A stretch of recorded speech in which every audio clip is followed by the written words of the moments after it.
All right. Hello, everybody. Welcome again to WDMD 100. This is lesson 7 already. So we've already talked about different properties of color. We've also already talked about different properties of light in the classroom. And today we're going to talk about properties of color and light. But first I want to show you just an infographic that I found. It was actually published today, I believe, and it goes through the different properties of color. So let me switch screens here.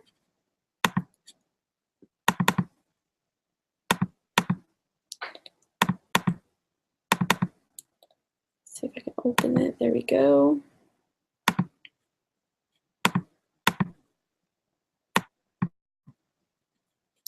All right, this is an infographic, and I'm going to definitely make it larger so you can see it. Larger yet, perhaps.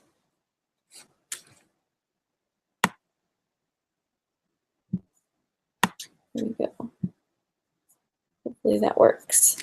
Okay, so this is just an infographic that somebody put online about the psychology of color and how it affects how we market or buy things. So here we have 87 or 84.7% of consumers cite color as the primary reason they buy a particular product.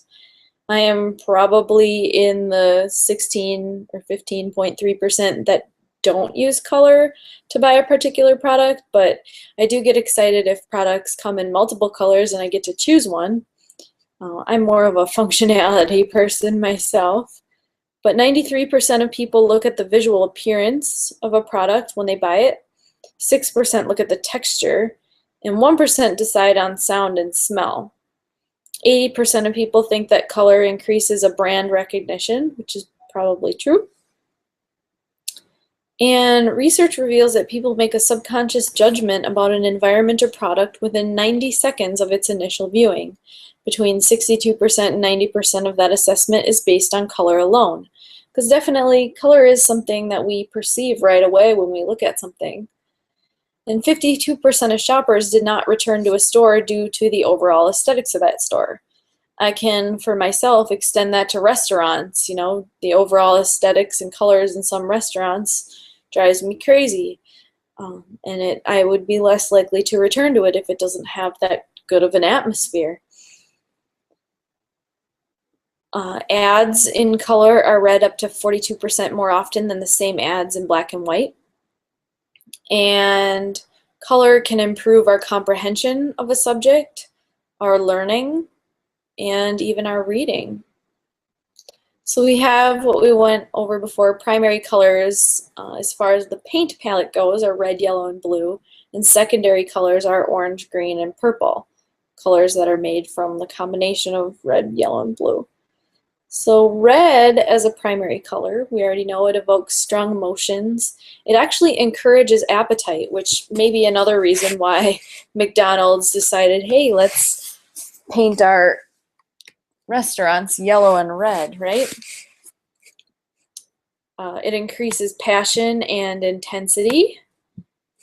Red roses will symbolize love. In marketing, it can increase your heart rate. It can be used by restaurants to stimulate appetite, again, McDonald's.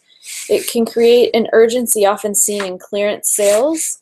You've definitely probably noticed that clearance tags are red, and it's used for impulsive shoppers, make an impulse buy.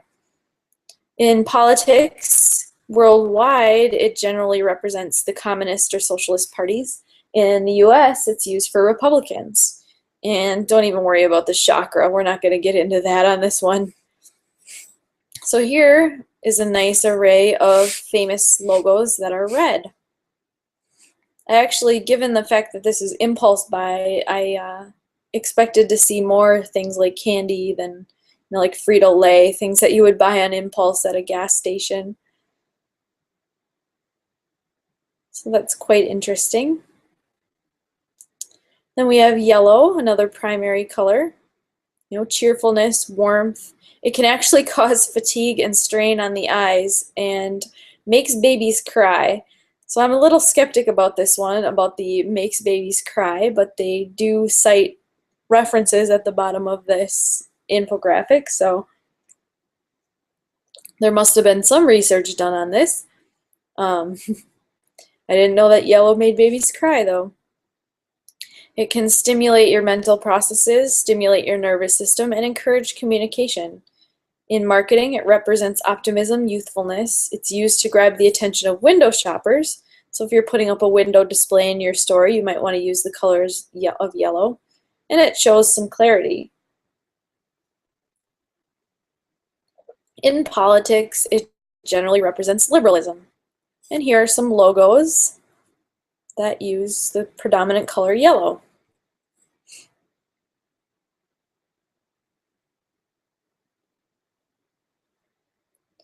Blue, our final primary color, is associated with water and peace. It's most preferred by men. It represents calmness and serenity and curbs appetite. So the reason why McDonald's probably did not use blue as a color. It's known as a cold color. Remember, we talked about warm colors and cold colors. And it's perceived as a constant in human life due to the sky and ocean being blue. It increases productivity, and it's the most used color for offices. In marketing, it's often used in corporate business because it's productive and non-invasive. It also creates a sense of security and trust in a brand. It represents conservative parties worldwide and is typically used for Democrats in the US as far as the color goes.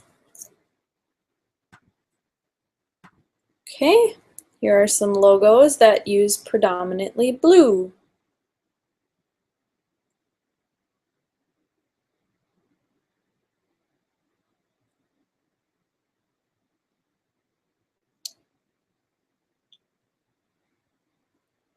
Orange is a secondary color.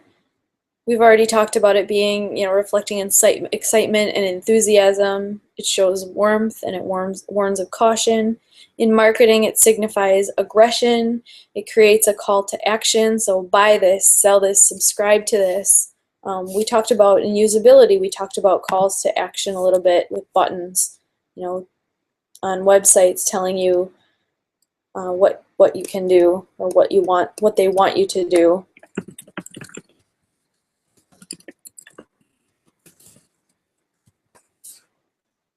In politics, it's actually the national color of the Netherlands and its royal family. So other than that, it doesn't play too much of a role in politics. And here are some famous companies that use the color orange. Not sure why Bing is in there. It just has an orange dot on its eye, but it's there.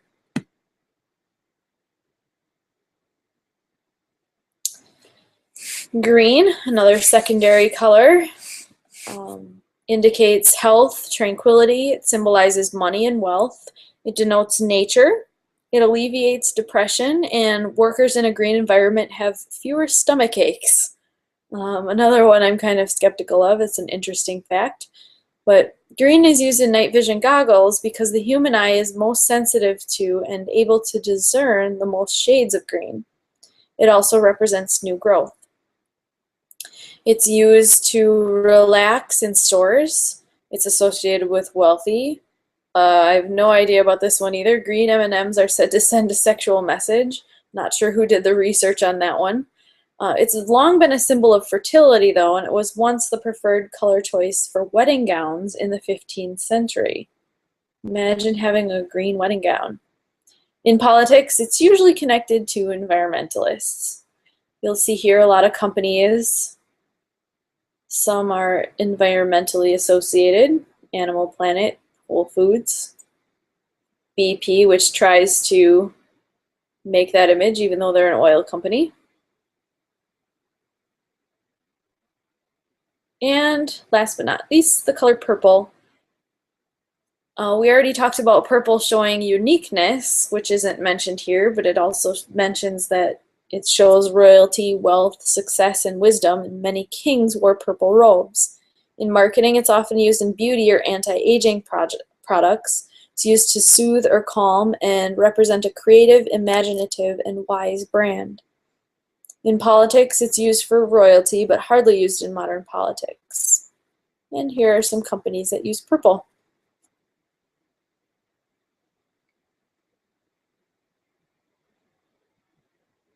And there are some of the sources at the bottom.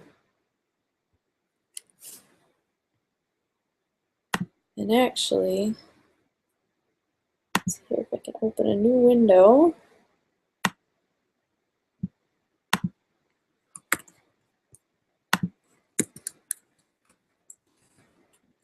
Bear with me a second.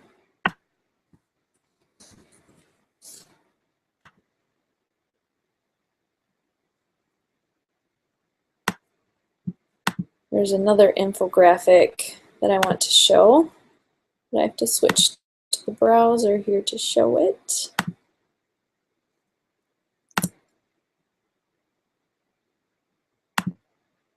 And I think some of these facts came from, some of the facts in the previous infographic came from this one too, or they have the same source. So, again, the visual appearance, texture, 1% sound and smell, that's the same.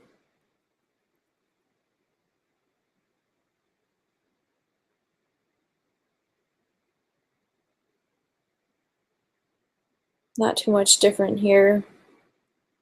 Yellow, red, blue, green.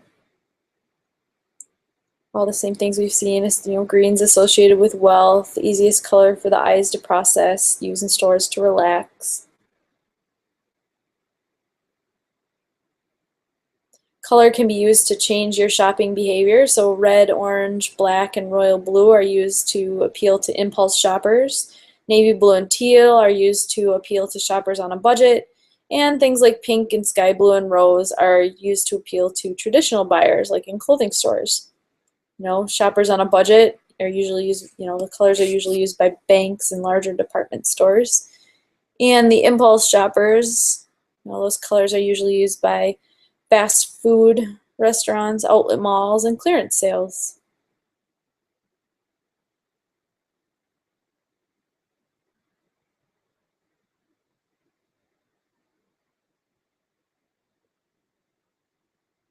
This goes into just power words and things about the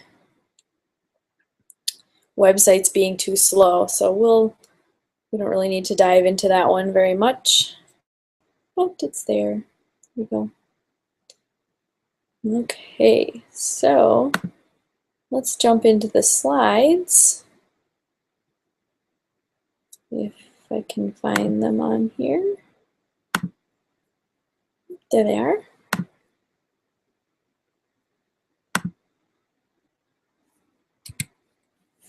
Okay.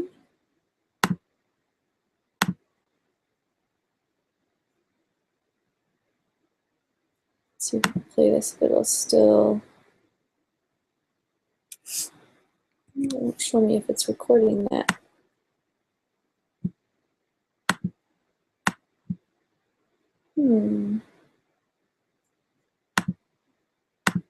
There we go.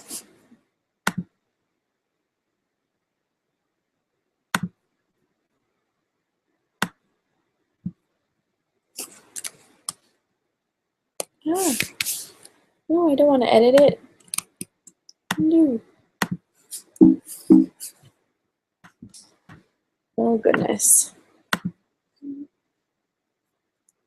Hopefully, this is showing the slides when I actually play it full screen in mine. If not, well, I may have to re-record this. We'll see. All right, so lesson 7, color and perception. We've already referenced the infographic, and that's something I'm going to upload to D2L as well, so you can take a look at it. We've talked about color, we've talked about light. Now, how about the color of light? So there's actually a color temperature of light. If you've ever looked at something white under different colors of light, you'll notice that, at sunset, if you're looking at it outside, it might be kind of orangish looking.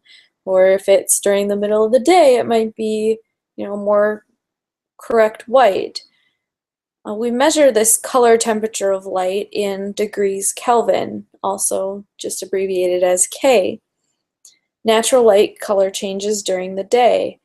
like I just mentioned, sunset looks a lot more red and orange than the middle of the day, which will look more blue.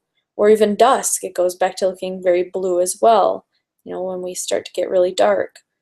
Artificial light sources can vary in their color temperature of light. So if we have a fluorescent light bulb, it'll look a lot different than your normal incandescent light bulb in your house. This is something that photographers and videographers and creative people must be aware of when they're, capturing things for display. So let's take a look at this. This is just different color temperatures of light. We're most concerned with the side on the right because you can have different, this just shows that you can have different colors of LED lights. They can be warmer in color, which you see toward the bottom, or cooler in color. Now don't be confused, because when I say warmer in color, I mean warmer colors like the colors of red, orange, and yellow. Cooler in color, of course, is the colors of green and blue. But it's a little bit backwards in that you think that a higher temperature, like 10,000 K, which you see at the top of this little chart, you would think that would be a high temperature, or in effect warmer, kind of like our current temperature system that's, like your daytime temperature of 70 degrees. This is a little bit different. If it's a higher Kelvin number, it's going to be cooler in temperature. Cooler in color temperature, I should say. And if you have a lower number of kelvins, it's going to be a warmer color temperature. So it's a little bit backwards in that respect. So here we have a picture of a sunset. This is something that's going to be very warm in color temperature, and it's probably about 1200 to 1500 K, because it looks pretty red and pretty orange. And the reason that this happens, the reason that our sunsets are a much different color than the time of the middle of the day, say at noon, is because at noon the sun is coming from overhead and it's shining directly through some layers of the atmosphere right onto the earth. Pretend you're the red dot standing in this picture on the bottom. And at noon, the sunlight doesn't have to travel through much of the atmosphere to get to you.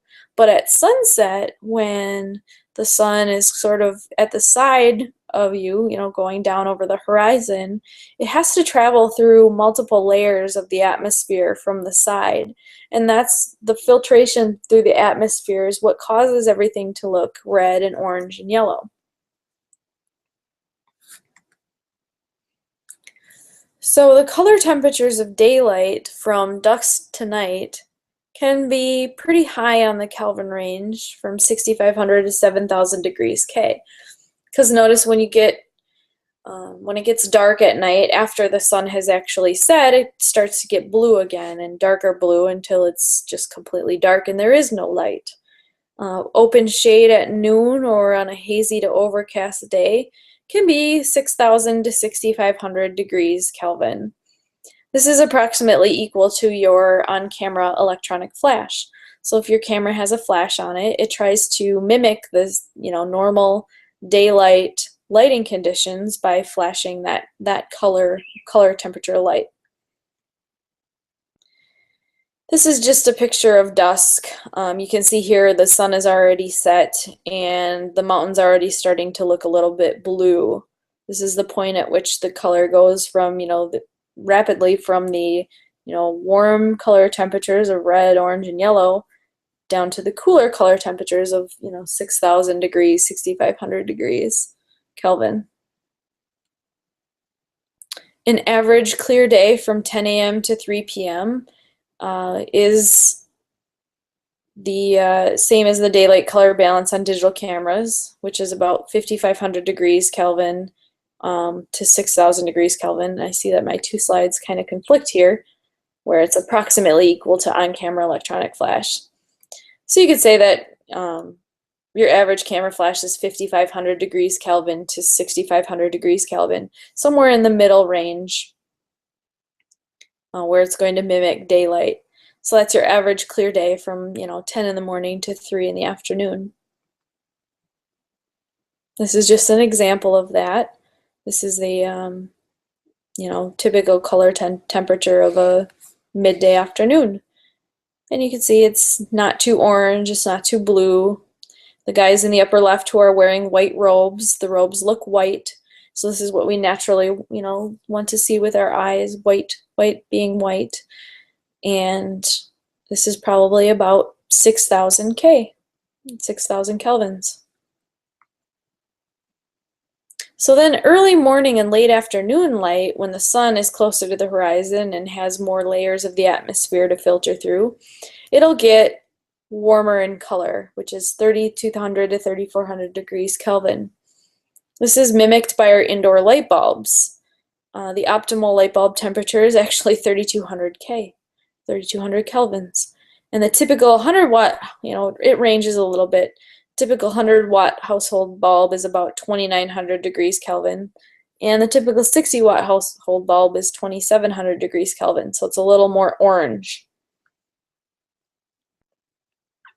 This is what that looks like outdoors. You can see the sun is probably getting lower in the horizon. It's going to be setting in the next few hours. Sunrise and sunset are very yellow, very orange and red as well. That's about 1,800 degrees Kelvin. It's approximately equal to fire. Fire, or even, a candlelight. A candlelight is said to be, closer to 1,000 degrees Kelvin. So this is what that looks like. I'm sure you're very familiar with a sunset. Color temperatures of artificial lighting, like our light bulbs, can vary dramatically depending on their source. Here you have a fluorescent light. Things look kind of greenish. That might be something that's about 7,000 kelvins.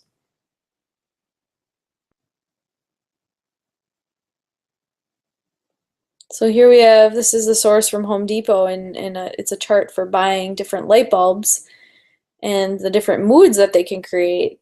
So remember the ideal color of a typical light bulb was around 3,200 K, and that's what makes us feel, a little more inviting, comfortable, relaxing. We like those warm colors. It's relaxing like the sunset. So if you really want to go with, an inviting, comfortable, relaxing atmosphere in your house, you would want to buy light bulbs that are color balanced to closer to 2,700 kelvins. If you want something that is more neutral, you would go with something between 3,500 and 4,100 kelvins. Efficient, balanced, and then once you get to the cooler color temperatures, which is higher in kelvins, you get up to things that are called daylight balanced light bulbs, and those are crisp, refreshing, and energetic. I'm not sure if you're familiar, let me see here, if you're familiar with, they have these lights, and I should have, if I was recording this in my office right now, which I'm not, I could show you, I have actually a blue light in my office, and what that does is, you put it on for 15 to 45 minutes, something like that, and it simulates the color of the sky. And you're not supposed to look directly at it. You're actually supposed to leave it in your peripheral vision. And it's essentially called a happy light. It's supposed to keep you happier, improve your moods. If you're familiar with, a lot of people in the Midwest, because it's so dark in the winter, have seasonal affective disorder. And those blue lights can help them combat the seasonal affective disorder. It's kind of interesting. It does work. What I primarily actually bought it for is because it keeps you more awake, it keeps you more alert. So I would actually use it when I was in school and I was studying a lot. I would use it on to help keep me up awake late enough at night that I could finish my homework and studying. So it works for that too. It's kind of interesting. And it does work, I have to say. I can't really say that my moods have changed because of it, because I'm generally not that down in the winter anyways, but it definitely does do something, so it's kind of neat. It's a very blue light. Let me see here, I actually can find one. I'll show an example of it on Amazon here if I can bring up the screen.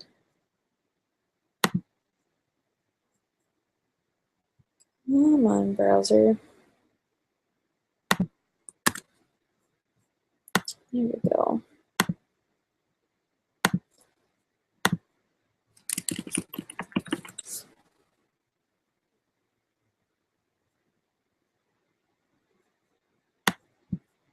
Sure.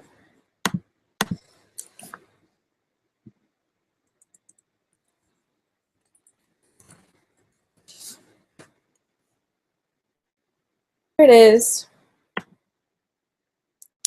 So it's just this light, and this one is also an alarm clock that emits a very blue color temperature light. This is probably closer to, 8,000, 9,000 kelvins in color temperature.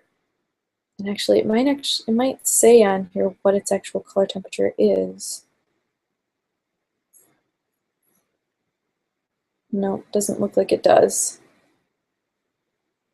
There are multiple products like this. You'll see here even, Philips makes different color temperature light bulbs for your home as well. This is another one too that I have. I don't know why I have all these weird light things in my home, but this one is awesome because in the winter it's really hard for me to get up in the morning if it's not light outside. And this alarm clock actually simulates the sun. And so it'll start out dim or off, and it'll gradually get brighter and brighter and brighter and brighter until your alarm goes off. And you can actually be awakened just by this light as an alarm clock. It's pretty awesome. And then even at night when you're going to sleep, if you read to fall asleep and you're like me and you read books until they're finished, so you read them until like 3 in the morning, if you put on a light like this, it'll actually do the opposite, and it'll dim down from bright to off. And so then it'll essentially kind of put you to sleep, where it gets dimmer and dimmer and dimmer until you can't read anymore and you put your book down and fall asleep.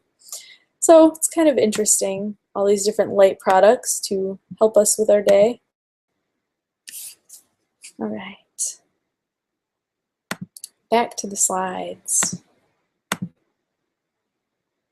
So there you have it. All right, I want you guys to watch this video. It's the only video I'm posting in this lecture. It's a 10-minute video about just the psychology of light color. You don't need to know the really, really deep, like God, what do they even call it? Forget the theory or the method that's in there. But do know some of the things that they mentioned about light bulbs, like 3200K being the most optimal color temperature for a light bulb. And it just kind of goes through some things with the, things to consider with color temperature and video. And then it goes into a little bit of white balance about our cameras, which I'm going to go into next. So go ahead and watch this video now and then come back to this lecture when you're finished.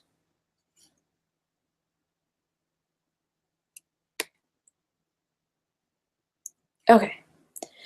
So I assume you watched the previous video that was about 10 minutes long. And I'm going to go into what they touched on at the end of the video about white balance with digital cameras. So if you're looking at your digital camera, whether it's an actual like DSLR or a point and shoot camera, it'll have these settings on it for different situations like a cloudy day or incandescent light or fluorescent light or a sunny day, things like that. And that's the white balance of your camera.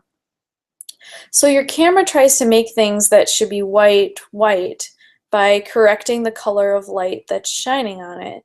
So for example, say you have a bride in a white wedding dress and she's standing under, even a purple light.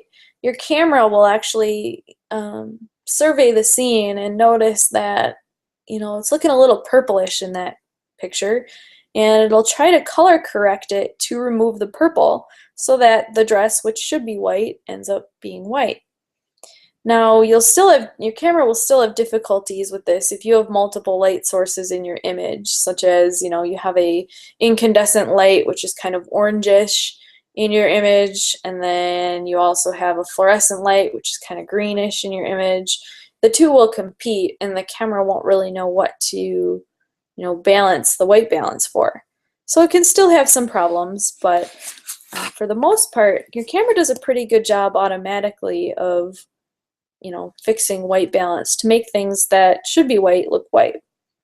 So most cameras will have an auto white balance setting, and that's what I typically use on my camera unless I see that it's having issues recognizing the white balance correctly. Then I will go ahead and change it to one of the other manual ones. There's daylight, which we talked about daylight being about 5,000, or 5,500 to 6,500 kelvins. That's your, daily 10 a.m. to 3 p.m. scene. You can have a cloudy day. You can have tungsten light, which is, 2,700 to 3,200 Kelvin. You can have fluorescent lighting, and that can be a large range of colors. You can have your camera's flash, and you can have a user-stored or custom color temperature in there. So if you're regularly photographing in light that is, really, really red, like, 1,500 Kelvin, you can actually set your camera white balance to balance for that 1,500 Kelvin, so things look white instead of red in your photos. So the reason I use automatic white balance is because when I go from photographing things outdoors to indoors, I often forget to change that setting on my camera, and then I end up with this. This is when you use the daylight white balance setting on your camera and bring it indoors. And this is actually, I think this is under fluorescent lighting, this one. It's in a pool. But it ends up looking pretty darn yellow, and it doesn't really work very well for the picture. So here is where it is corrected using a custom white balance, or you might have even been able to get away with fluorescent white balance in this one. And it looks a lot more natural. So here's the daylight setting indoors, which is incorrect, and the custom white balance, which makes it look correct. Notice that the walls that should be white look fairly white in this one. And then this one, the walls that should be white look pretty yellow. So here you have, normally photographers, when they're taking a portrait, a picture of somebody, they'll have them hold up either a white card or a gray card for them to actually change and tweak the color of light in their editing. Even if their camera auto white balances, it may not be perfect, and if you really want perfect white balance, you'll have them hold up a white card so that when you bring this photo into Photoshop and edit it, you can make sure that that white card is exactly white in Photoshop. So this is a sunny day with the daylight preset on a camera.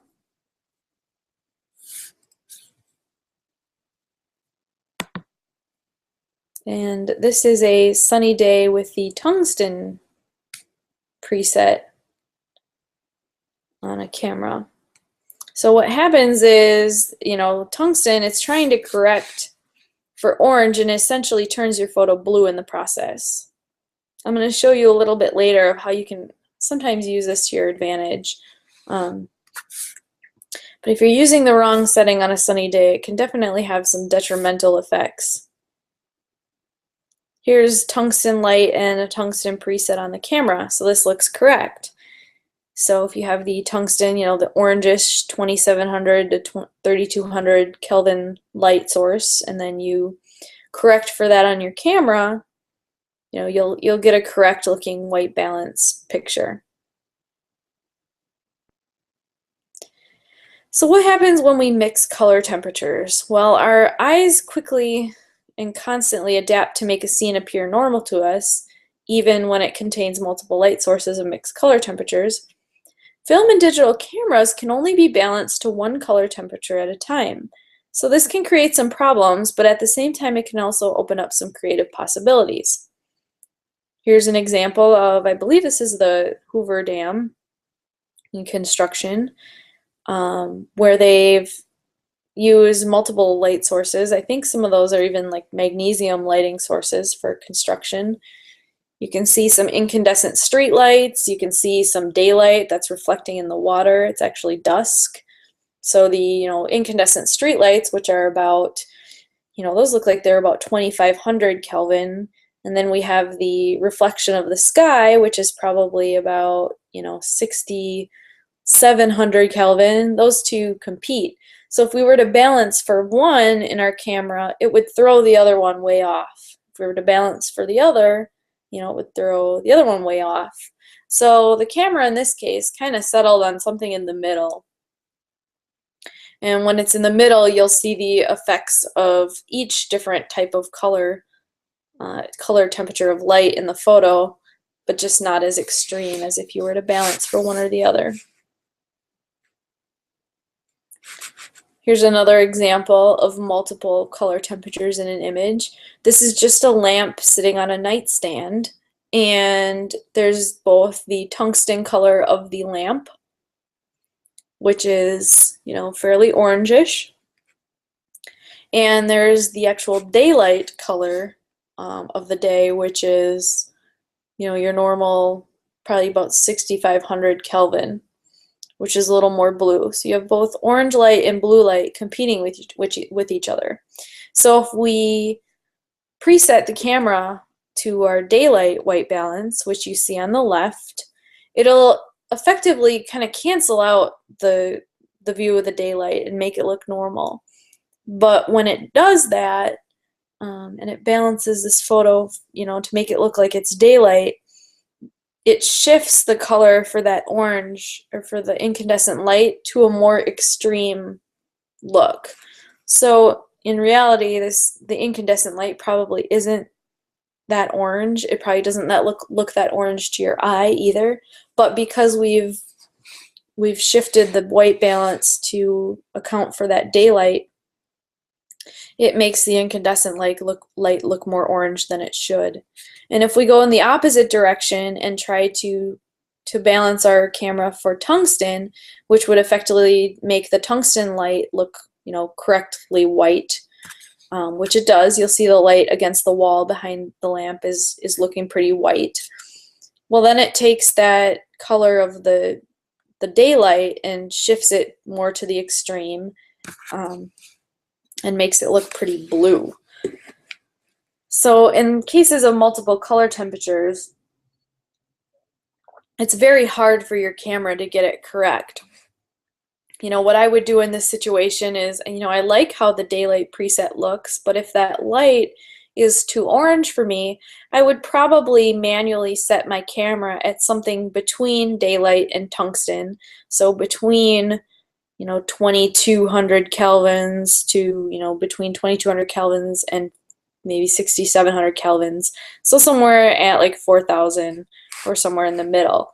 And that would kind of balance them both out. So you get a little bit of orange, you get a little bit of the daylight, and it looks good. So this is just an example of a photo that I took a couple years ago. And it was taken in some ice castles in Colorado that were built. And what I did was I took this couple. What I wanted the ice castles to look really magical and really blue, like blue ice should look. But in reality, this is what those castles look like. They're not even as nice as they look in these photos. The one in the upper right, that's kind of a dusk photo. That was when this photo was taken. It was taken at dusk. So the sky was kind of looking blue. But the ice castles were lit themselves, and they didn't really look all that blue. And the one in the middle left, that's the ice castles at night. And you can see that the ice itself is kind of blue, but some of it is kind of dirty as well and looks kind of brown. It's not all that appealing. And then you'll see in the lower right how the ice castles look in the daylight, which they're a little better. The light makes them look a little cleaner, but they're also not that deep blue that I like. So what I did for this engagement session, this was in the daytime rather than at dusk, was I turned my camera, I put it on the tungsten white balance. And remember from an earlier slide, if you use the tungsten white balance during the daytime, it'll turn everything blue because it's trying to, it's trying to balance your camera for a tungsten light, which is orange, but it's not the picture isn't orange, so it's going to shift everything really, really blue. And that made the ice castles blue. But why didn't it make the people blue? And here's why. I'm actually using a flash on the people in this photo. In this one, I'm not. The people are not lit up. So if I just used a straight picture with the tungsten white balance, it looks like this. Now, what if I wanted to take, this picture or similar picture and make that color, make the couple look normal? Well, if I just use my regular camera flash, it would still look pretty blue because the couple, I would be adding, a light that's somewhere in the middle, a 4,000 Kelvin light or whatnot, but that tungsten color balance would still look fairly blue. So what I did was I put a gel on my flash, and what a gel is just like a transparent piece of plastic, and it's a color. And I put what's called a CTO gel on my flash. It's color temperature orange. It's the color temperature of tungsten light. So by flashing the color temperature of tungsten on the couple and using the tungsten white balance setting, they're going to look normal, while the rest of the photo is going to look very blue. So it looks like it's Photoshop, but it's actually not Photoshopped at all for color. And kind of funny story, when I first took these photos in the ice castles, I was the first photographer in there to take any engagement photos or any people's photos at all. And they turned out great. I mean, the color turned out wonderful. The ice castles look magical and blue. The people who own the ice castles use them in some of their advertising. I got a lot of publicity out of it. It was great. And then, of course, came waves and waves of photographers who wanted to do the same thing. But not a lot of them knew about the actual ways to manipulate the color of light like that. So they tried and tried to get the same effects, and it didn't really work. This is just going back to that color temperature chart. And in a sense, when you think about it, if I were to use something from if I were to balance the photo for a color on the bottom and mix it with a color on the top, or balance it for a color on the bottom, mix it with a color, balance it for color on the top, sorry, and make it look like the photo's blue, and then add in, the orange gel, which is on the bottom, it'll essentially blend the two and make it look, in the middle normal, which is our normal white light. So yeah, kind of interesting enough if you look at, let me switch my screen share here. Come on, there we go. Let's go back to a new window in Chrome here. Screen share. Here we go.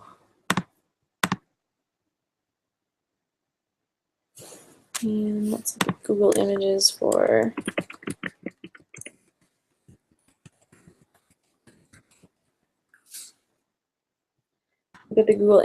Silverthorn. You'll see a lot of people who tried to mimic the look of the ice castles, and some of them succeeded by changing it in Photoshop after the fact, which is what this one was done. But then in that case, they were also turning their subjects blue. This one didn't try to make it blue at all. They just left the ice castles as they were and did a little Photoshop work to them. These other ones are actually my photos, this one, and that one.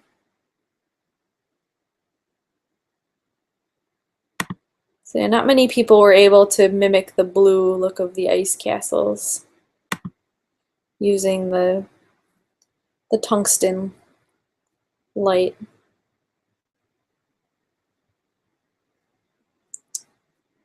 Ta-da! There's another one of mine.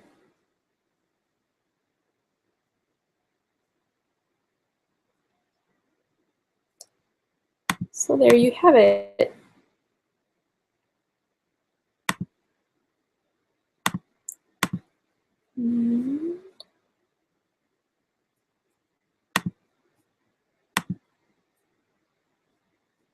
Here's the slides.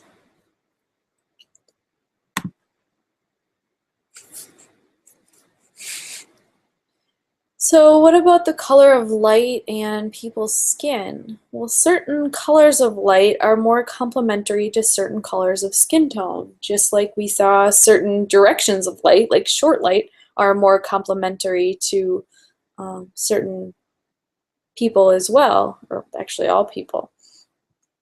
Looking at the color of light, you can look at Caucasian skin. Which one do you think looks better, the one on the left or the one on the right? The one on the left has a warmer color temperature, which is lower in Kelvin, so about 2700 K. Her hair looks a little more yellow. Her skin doesn't look quite as gaunt, so I would say the one on the left looks better. But if you do the same conversion to an African American, well, there his skin looks pretty orange on the left, doesn't it? So adding an orangish light to an African American skin tone doesn't look quite as appealing as if you were adding more of a daylight balanced light to African American skin tones. The same goes with Asian as well. Asian skin tones look better with a more bluish or color or daylight balanced color temperature. So let's play a little game of what has changed in the before and after. I love looking at before and after photos from different, weight loss programs, skincare programs, everything like that. So what do you think has changed in these two photos? I'll give you a few seconds to just look at it and see what's changed. Remember in other lectures too, we've talked about light directions, whether it's hard or soft light, things like that as well.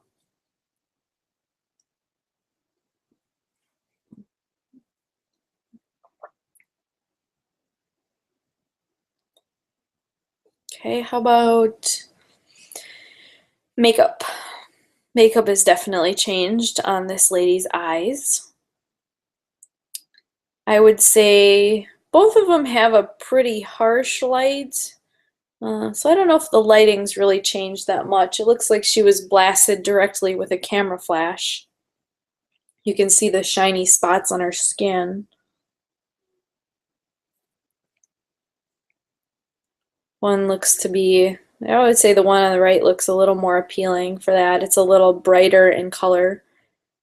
But the color temperature is definitely different on this one as well. Just look at her shirt. She's wearing a white shirt in both photos. And on the left, either the camera wasn't white balanced properly or they did that on purpose, maybe, to make her shirt and her skin look more yellow. Whereas on the right, it looks more white and correct, and she looks a lot more vibrant. How about this one?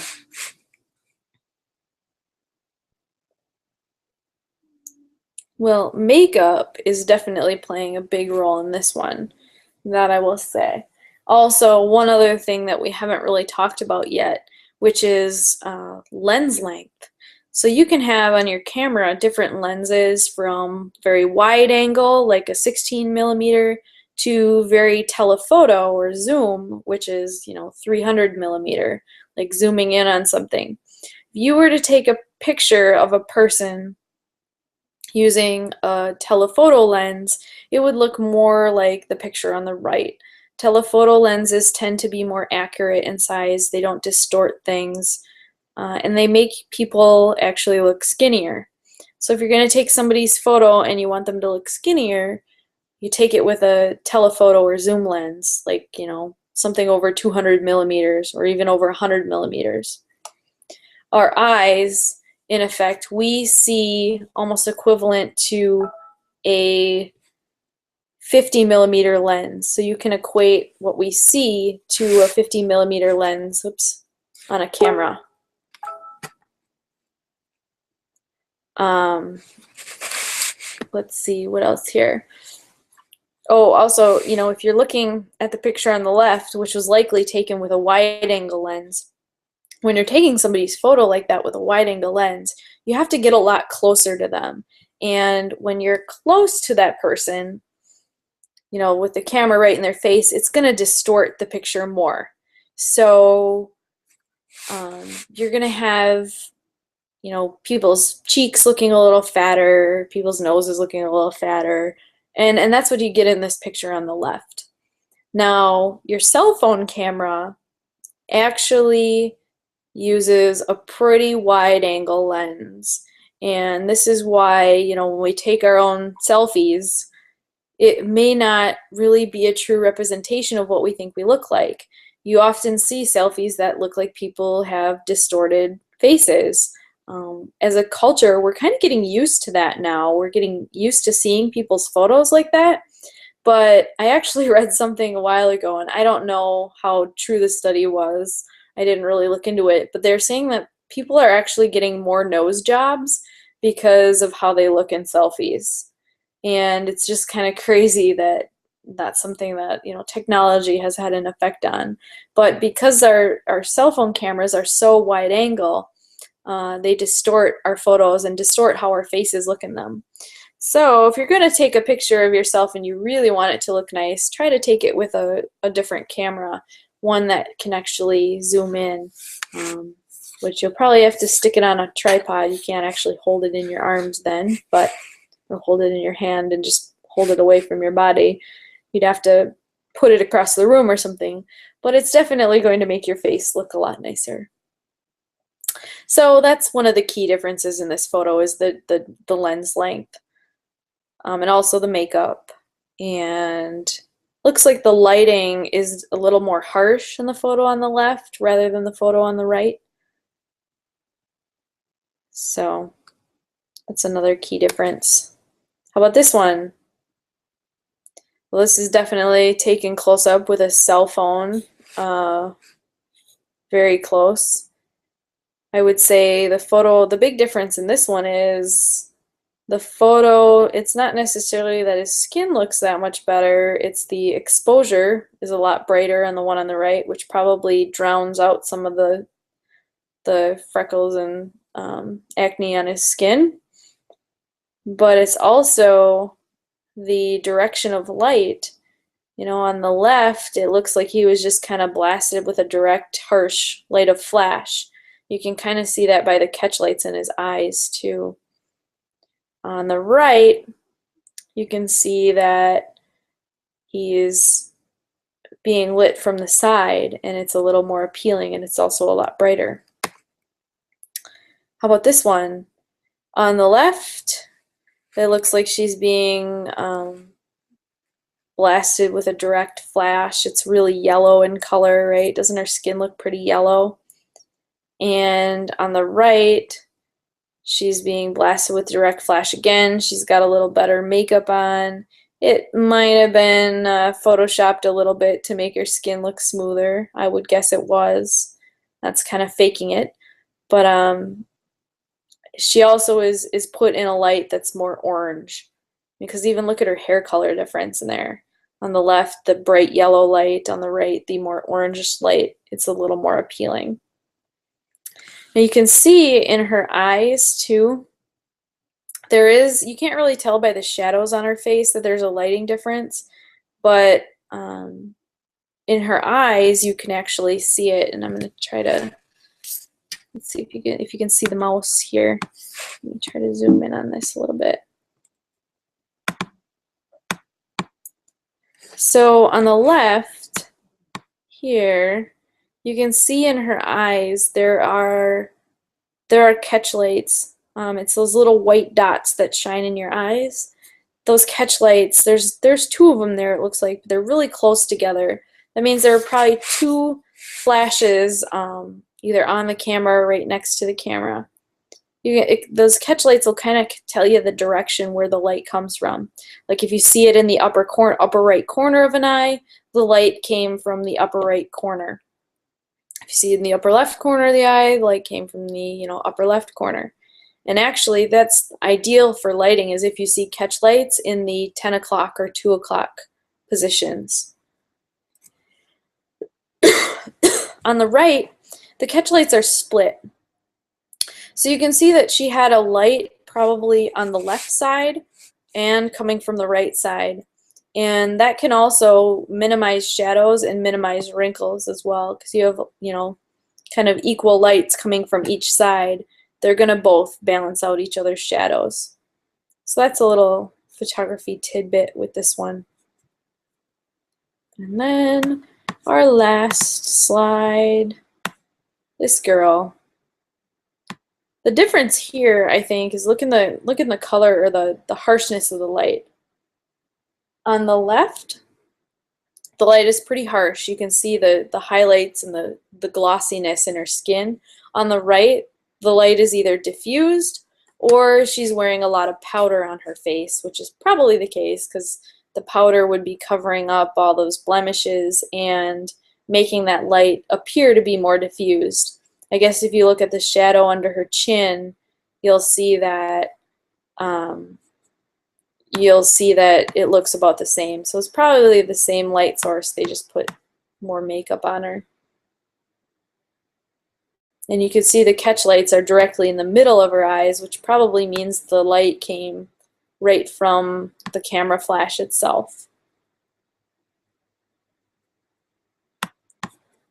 Okay, and that's all I have for lecture today. No assignment, and I will be back next week.